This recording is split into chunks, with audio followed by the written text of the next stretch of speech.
Saya ingin kata pada anak-anak muda khususnya, supaya mereka dengar.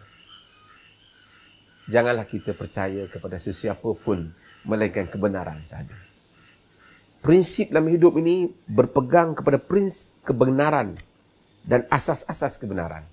Dengan keadaan kita membutakan mata daripada warna parti dan kumpulan. Sebab itu kita lihat, parti politik ini sukar untuk kadang-kadang kita nak mempercayainya.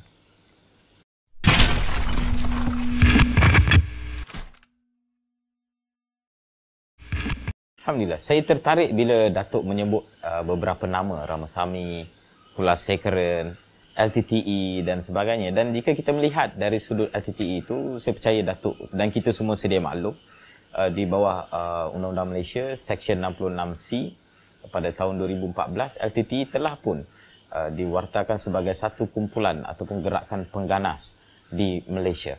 Dan jika kita lihat Datuk, kita nampak kebanyakan daripada ahli-ahli politik yang terlibat dengan LTTE ini adalah di kalangan orang-orang DAP.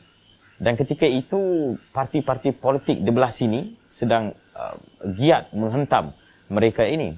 Namun apabila ada satu statement yang telah dikeluarkan oleh MIC, seolah-olah mengatakan yang LTTE itu bukan pengganas dan sebagainya, kita nampak ada beberapa orang ahli politik, dia berubah cara... Secara jelasnya apa?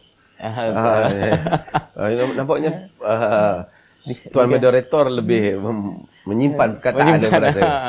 Kalau kita nampak kebanyakan daripada pemimpin, termasuk PAS dan juga dari kalangan UMNO itu sendiri, apabila MIC dia telah hatta mereka memberikan khidmat guaman percuma, yang mana saya percaya LTTE merupakan bukan kita yang kata dia pengganas, kerajaan dan undang-undang telah mengatakan mereka adalah pengganas, dan mereka sedang menyokong mereka ini dengan memberikan khidmat guaman dan sebagainya, tidak dikritik pula oleh pemimpin dari UMNO dan juga pemimpin daripada PAS. Apa pandangan Datuk tentang perkara tersebut? Ini kita lihat daripada awal, isu LTTE adalah satu contoh.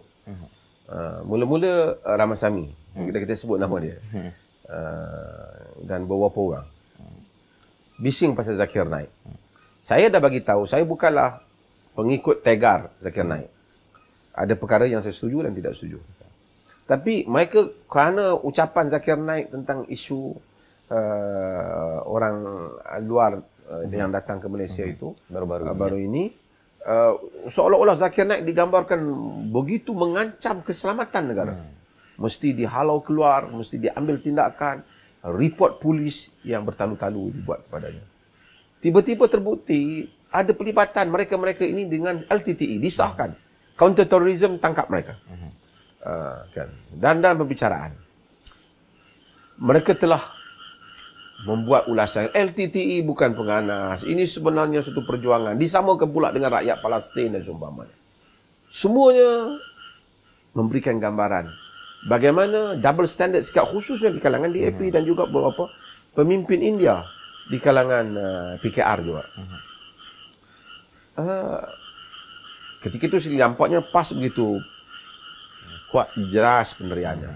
Tapi saya terkejut apabila MIC yang sekarang telah menjadi sekutu politik PAS juga menghantar khidmat guaman ataupun seperti yang dilaporkan oleh media atau dia khidmat, dan tidak dianggap pula kata itu bukan menyokong keganasan dengan seperti mana yang kenyataannya dikeluarkan oleh Setiausaha Agung PAS. Saya bukan nak ulas tentang PAS ni seumpama, tapi saya mengulas tentang kita semua. Saya ingin kata pada anak-anak muda khususnya, supaya mereka dengar. Janganlah kita percaya kepada sesiapa pun, melainkan kebenaran sahaja.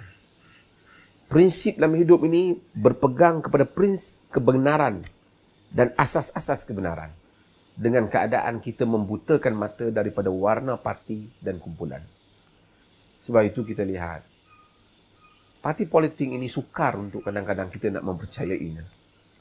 Kadang-kadang kita sokong dalam kebanyakan isu mereka. Tiba-tiba mereka bila sampai ke giliran mereka berubah. Hal yang sama juga berlaku pada semua parti politik. Ini mendukacitakan. Saya dah sebenarnya agak selesa dengan sikap PAS dalam beberapa isu kebelakangan ni. Tapi saya terkejut dengan apa yang dia ambil dalam isu LTTE. Saya percaya ramai yang terkejut. Ya, saya rasa itu tidak sewajarnya. Hanya kerana itu pun baru teman baru mereka. Patutnya mereka menyatakan PAS tidak bersetuju. Kan, umpamanya bahawasanya LTTE adalah sesuatu yang serius. Kan? Ya, Kalau ada, pengkhianatan. kalau jika ada beberapa peguam yang mana mereka itu mungkin ahli MIC, tetapi bagi khidmat di atas profesional mereka sebagai peguam, itu soal lain. Tapi tiba-tiba untuk suatu parti politik mengeluarkan kenyataan ini tidak menyokong keganasan. Ada langkah baiknya jika dia diam dalam hal itu dan menyatakan kami ingin meminta penjelasan daripada MIC.